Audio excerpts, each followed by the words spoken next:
राज्य सरकारच्या महात्मा फुले शेतकरी कर्जमुक्ती अभियानांतर्गत नियमित कर्ज फेड करणाऱ्या शेतकऱ्यांना देण्यात येणारे प्रोत्साहन अनुदानासाठी आधार प्रमाणीकरण 18 सप्टेंबर पर्यंत मुदतवाढ देण्यात आली आहे। राज्यात अद्यापही 16,000 शेतकऱ्यांनी आधार प्रमाणीकरण शिल्लक असल्याची ही मुदतवाढ देण्यात असल्याचे सहकार आयुक्त दीपक तावरे सर यांनी सांगितले आहे।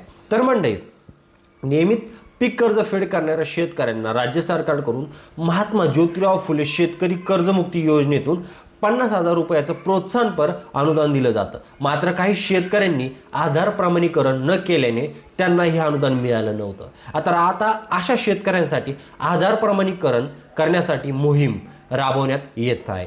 तर मंडळ, अजूनही 16,345 शेतकऱ्यांचं आधार प्रमाणीकरण झालं नसल्याने आता 18 सप्टेंबर पर्यंत मुदतवाढ देण्यात आली आहे। यापूर्वी यासाठी 12 ऑगस्ट ते 7 सप्टेंबर अशी मुदतवाढ देण्यात आली होती। आता राज्यात या काळात 13,166 शेतकऱ्यांपैकी केवळ 16,821 शेतकऱ्यांनीच आधार प्रमाणीकरण झालं आहे। तर म्हणजे शेतकऱ्यांनी 50,000 रुपयाचं प्रोत्साहनपर अनुदान देण्याचं जाहीर करण्यात आलं आहे। यासाठी आधार संलग्न बँक खाते बंधनकारक करण्यात आले होते। मात्र राज्यातील अनेक शेतकऱ्यांकडे आधार संलग्न सरकारने 12 ऑगस्ट ते 7 सप्टेंबर या काळात आधार प्रमाणीकरण करण्याची मुभा दिली होती। तर म्हणजे यामध्ये बँक खाते नसलेले प्रोत्साहनपर लाभ देण्यात येत नव्हता। आता आधार प्रमाणीकरण न केलेले जिल्हानिहाय शेतकरी देखील आहेत। म्हणजे याच्यात कुठल्या शेतकऱ्यांनी अजून आधार प्रमाणीकरण नाही केलं ते बघूयात आणि त्यातले जिल्हा आणि जिल्ह्यातले शेतकरी आपण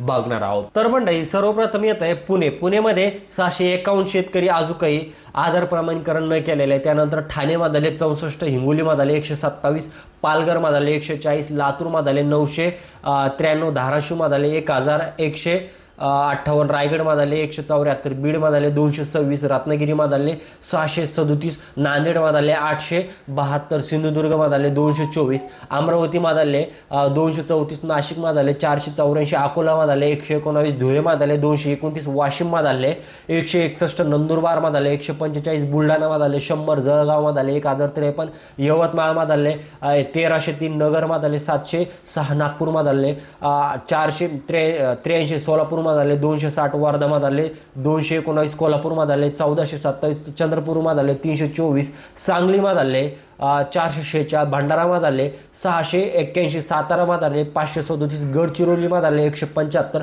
संभाजीनगरमध्ये 194, गोंदियामध्ये 247, जालनामध्ये 430 आणि एकूण शेतकरी 16,345 यांनी अजूनही आधार प्रमाणीकरण केलेले शेतकरी आहेत। तर म्हणजे अशा प्रकारे आता आधारी प्रमाणीकरण न केलेले हे शेतकरी आहे। तर म्हणजे अजूनही तुम्ही जर आधारी प्रमाण केलं म्हणजे आधार लिंक केलं नसेल तर लवकरात लवकर तुमच्या बँकेमध्ये जाऊन तुम्ही बँकला तुमच्या अकाउंटला आधार लिंक करा। ही होती छोटीशी माहिती कशी वाटली कमेंट करून नक्की कळवा। धन्यवाद।